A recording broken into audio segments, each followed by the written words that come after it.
So your book, Lost Property, is an uplifting and moving story about a woman who's lost her way in life. But for those who haven't yet read the book, what can readers expect from the book? Well, they can expect to meet Dot Watson. And now Dot Watson works in Lost Property in the office in Baker Street in London. And they will see how incredibly efficiently Dot deals with all the various lost brollies and bags and phones left behind on the underground and in buses and cabs.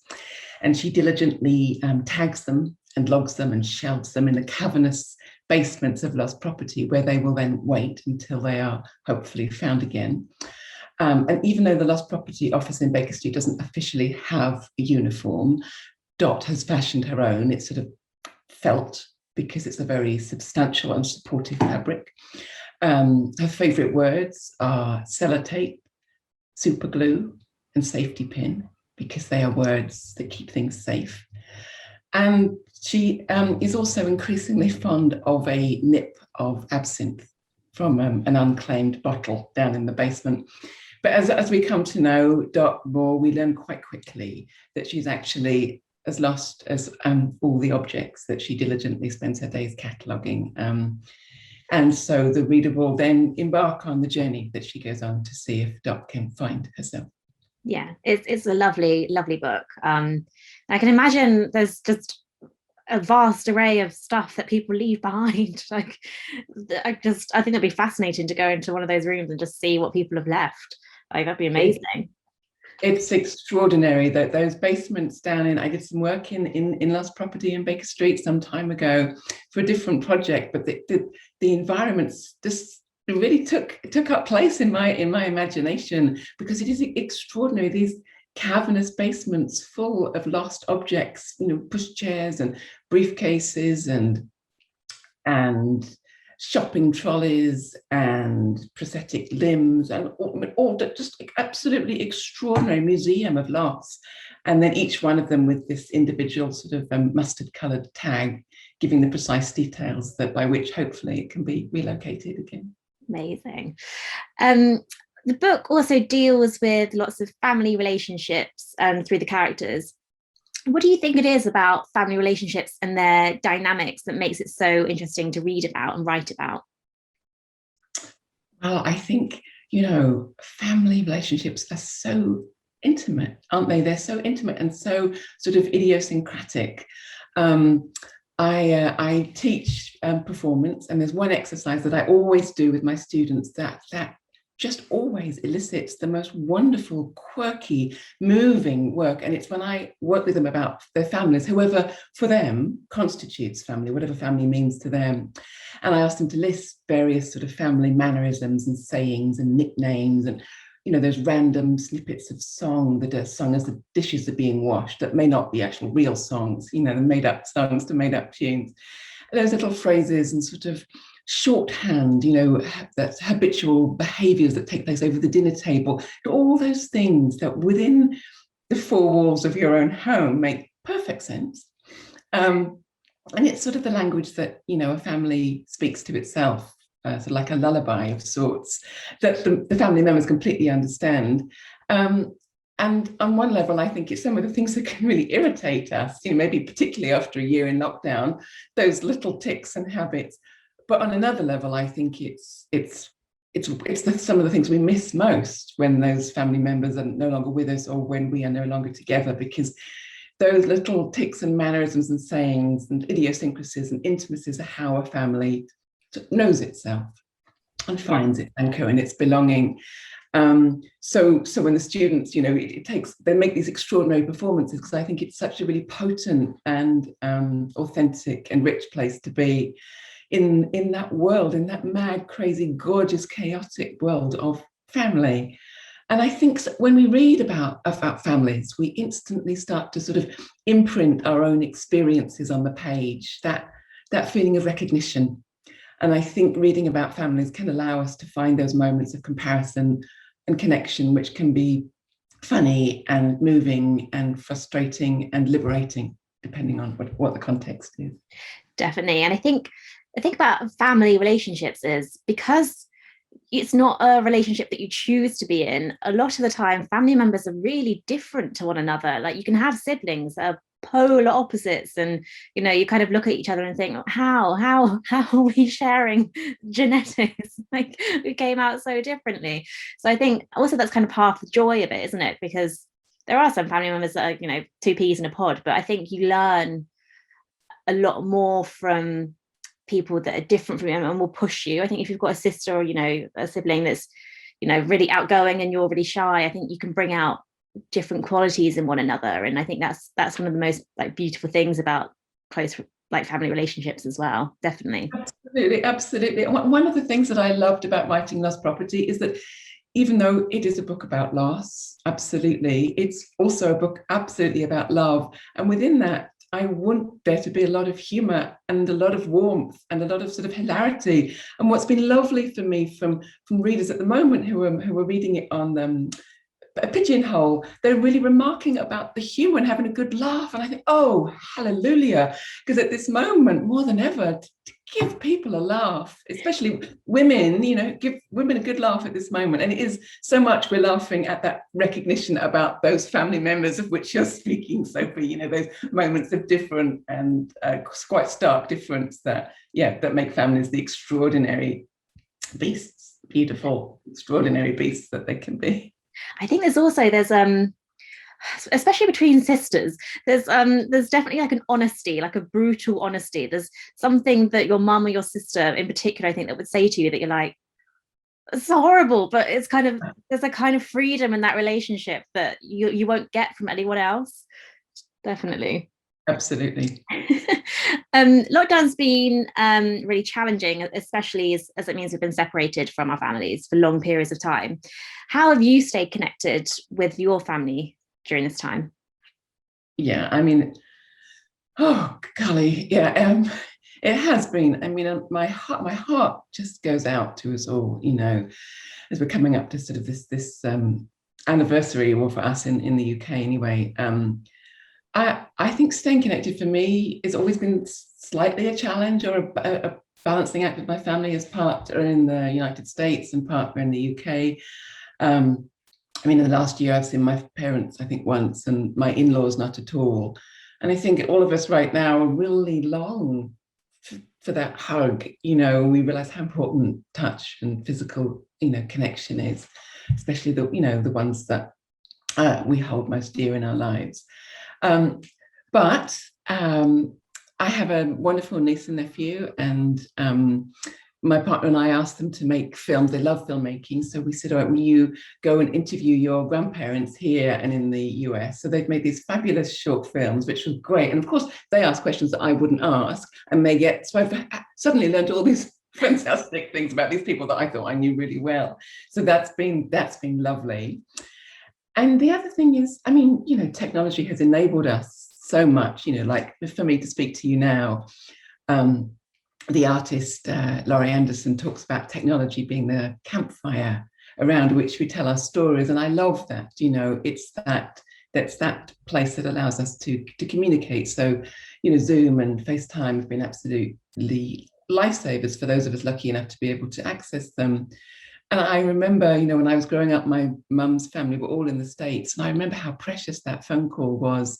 She didn't do it very often because it was expensive, calling to the States and wishing them happy Christmas, and sort of the intimacy of a voice on the phone. And so one of the things I've tried to do is try to find all the different sort of ways that, as much as we can, sort of to have the audio as well as as sort of the visual, and to have ways that are more visceral. And so with my mum, I've asked her to write to me, because she writes these really incredible letters, and she's got this lovely, big, sprawling, generous handwriting, like big hugs. Her sort of letters are, and when she writes, you really have that feeling that she's just that moment sat down at the dinner table, cleared all the papers off it, got some scraps of paper to write on, found a biro in the kitchen drawer, found the one that works, and then she does this sort of gorgeous, almost sort of stream of consciousness chats.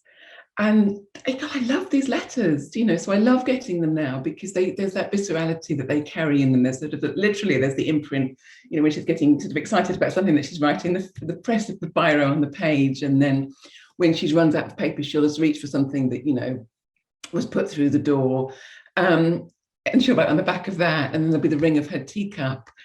And something that she's cut, like a vegetarian recipe she thinks I might fancy, that she's cut out of the Radio Times. So, I get all of this in a big fat envelope with these gorgeous sort of collages of her. And so that's been, that I've loved that. And that's been a more sort of visceral, different way of being in touch. Yeah, I think letter writing in particular is really, there's a form of intimacy there because there isn't the ability to kind of self-edit. Like if you're texting a lot of the time, it's erasing and getting the perfect kind of sentence together. I think when you're writing a letter, when you haven't got that immediate audience, I think you're a lot more honest with yourself about what you want to say and how you kind of, they're often quite more emotive, I think, than any other form of communication. I think, yeah, writing letters in lockdown is a beautiful way to stay in touch. I think it's gorgeous. Definitely. That page says we're really family orientated. But what do you think lockdown has taught us about the importance of family? Well, I think a lot. And I think just on a really basic and simple level of just not taking a single thing for granted, not a single moment. I think that's the biggest thing that I've learned, definitely. Last year I was all excited because my sister and her family and my partner, we were all going to Spain. So we'd have all these conversations about, the pool and practicing our Spanish. And then that got cancelled. And then we were taking our niece to Venice. So we were sending her guidebooks, and we were talking about the canals and, all these things that we wanted to show her and share with her. And then that got cancelled. And then now in August, they're coming to stay with us down here on the coast where I live. And just the thought of having fish and chips on the beach with them fills me with more joy than I can imagine. So, I think it's that. I think it's absolutely that. It's like that, treat every moment, like a gift, because I think we really realize that it is. Yeah, definitely. I think it would just be so amazing to have, I don't know, 4 family members just sitting around a table, not even like going anywhere or doing anything, just sitting down together is something that is kind of almost inconceivable at the moment because it's been so long. And it's horrible, isn't it? But hopefully better days are coming, and it has taught you that, you can't, there's no guarantees in life, so you've got to make the most of, every time you see someone, I think. Absolutely. Yeah, absolutely. The other thing as well, Sophie, is I think it's also about, going back to who we call as our family. There's so many iterations of who family is, and all the possibilities, and I've got friends now that I've known for 35 years, who've known me as a teenager, who've known me in my 20s, 30s and 40s. And, so they know you in that really innate sort of gorgeous, ugly, clumsy, long-lived way. And, because of life, which is such a funny thing to say, isn't it? We you obviously don't, you don't have time to see them all the time. You can pick up the phone and then you haven't spoken for months and then you click back in again. But one of the things I found is just really, really finding that connection with friends and making time for them that I wouldn't normally, even though I think, why wouldn't I normally? Because I love this person. We have this gorgeous friend in Australia who I've known for 35 years.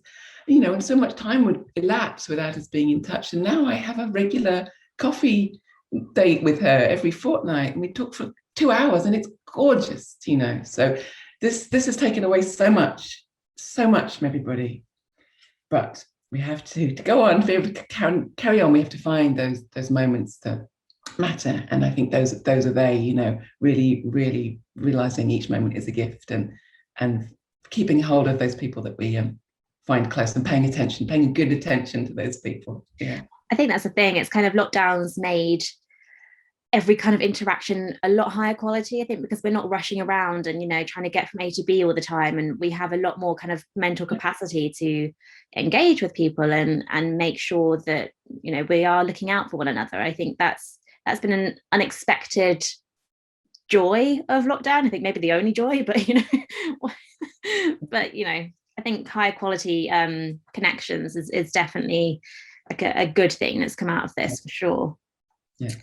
So when you and your family are all together, when you can be, what's some of your favorite things to do together?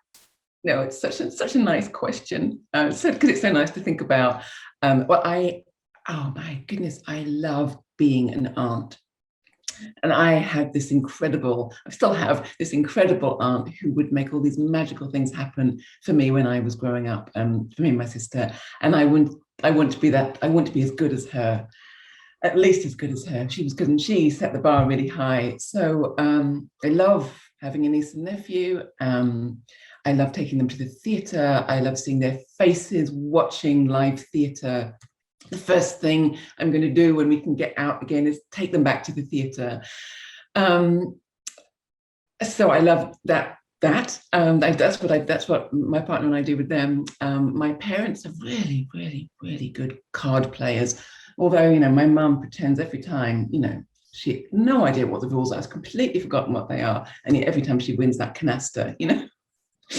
And then my in-laws, we in the States, we love to go to this really not fancy but really old family restaurant in Santa Fe in New Mexico, and we order a number 4, and a number 4 is this cheese enchilada, and it's covered in red chamayo chili, and it is so hot. It just makes you want to cry. And so we all sit there eating this really hot chili, our eyes streaming, our nose running, and we all smile at each other, and we're all deliriously happy. And that's something I really like. That sounds amazing. Yeah, I think I became an aunt when I was about 17, and it was the first time that I felt like I take a bullet for her. Like I would jump in front of her. It's the first time I felt that kind of protective love ever, and it's just you just give anything to make them smile. It's such a beautiful feeling to feel. Yeah, I love being an aunt, so that's great. Good, it's the best. Yeah. Who is your favorite person in your family and why, or is there someone you particularly look up to? Yeah, I mean, this is an easy one in many ways. I mean, it's a funny question, isn't it? But it's an easy answer, because I have a very small, perfectly formed family of 2, which is myself and my partner, and we are a binational couple. She's from New Mexico, so we have spent a lot of our lives going between the US and the UK and trying to find ways to live in each other's countries, patching together visas, and we had a domestic partnership and civil partnership and marriages. So we're very, very, very well and truly domesticated and extremely civilized. And we met 25 years ago at the ICA in London, and in the season of solo performance work. And I saw her on stage, and she was on a boat, sort of surrounded by this sea of junk food, in this fantastic show that she'd written called Push the Boat Out. And she was wearing cut-off jeans and a white T-shirt, and I had the moment I saw you, I knew I could love you reaction.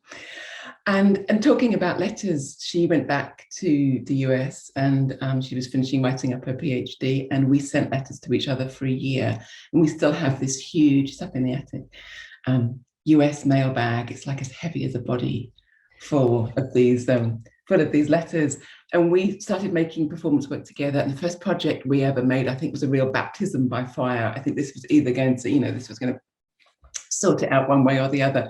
We did this live art road trip across Route 66 in the States, making a live updated website. And this was the 90s. So I'm talking HTML code when you're talking about making a website, which I didn't even have a laptop. I didn't even have a computer, and we were, and I didn't know how to drive. So we're doing this road trip, and it's from Chicago to California. It's 2,278 miles, and we'll be doing it there and back again. So I think that was a really good test of a relationship. I had this sort of almost ruptured appendix, and I think she actually saved my life, getting me into the hospital before all hell broke loose. And yeah, she's gorgeous and generous and loyal and clever and funny and loving and kind. So how long have we got? Oh, that's I think that's so beautiful. I think, yeah, that's a gorgeous love story. Like seeing someone the first time and thinking that you could love them and just knowing. I think that's it's, and also like 25 years later to be so in love still is just gorgeous. I love that. I love that so much. Um, if you could spend a day in a famous fictional family, which one would you choose and why? This is such a good question. You know, I really, really recommend everybody giving the moment to fantasize because it's so much fun. It's like, when you're out and it's winter, I'm not sending us back into winter, but when you're out in the winter and but people's curtains are still open and the lights are on and you sort of peek inside and you just wonder.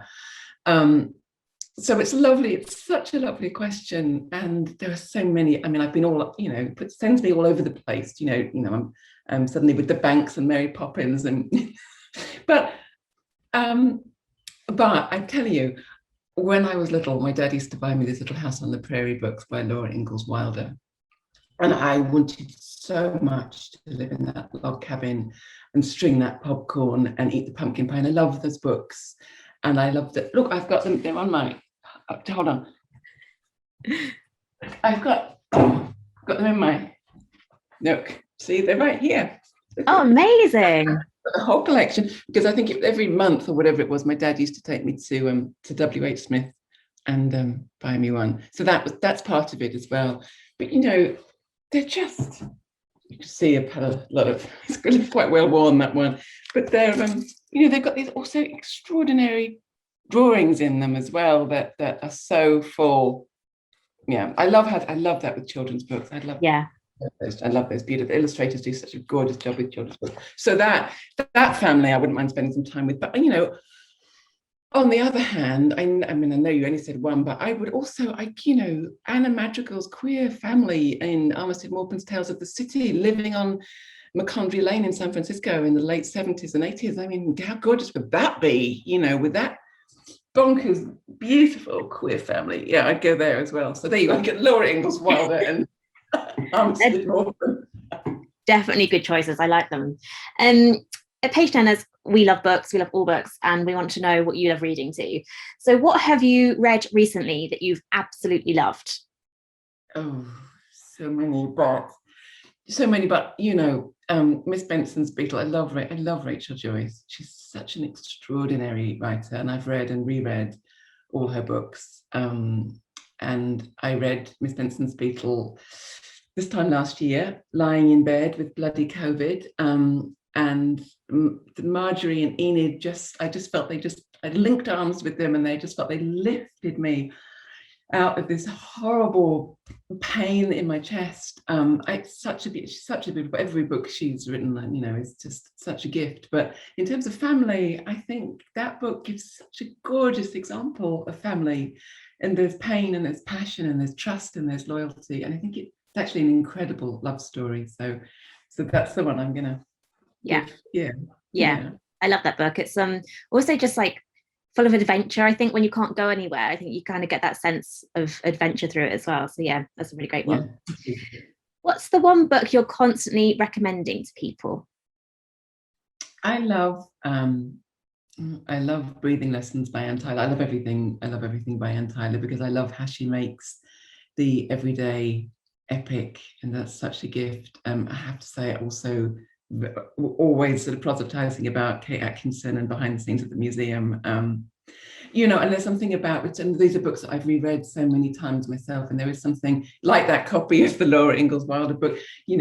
I love returning to books because there's something about, my mum would always say to me, books are your friends, and I think books are like family as well, and you go back to them and the dog-eared pages, and there's something so lovely about returning to a book you've already read. It's like having a conversation with a friend, and it's such a lovely thing to do. So yeah, definitely. And I think also even if I can't remember what happened in the book, I remember what was going on in my life at that time. Yes. So I kind of mark memories by what I was reading at that point, and I can look at a book and think, oh yeah, that was that time when I did that, and this is what was going on then. I think like they can transport you to not even just new places, but your own memories as well that have nothing to do with the book. It's kind of just like, yeah, a memory as well, isn't it? Definitely. Yeah, that's beautifully put. Yeah, absolutely, Sophie. Yeah, gorgeous.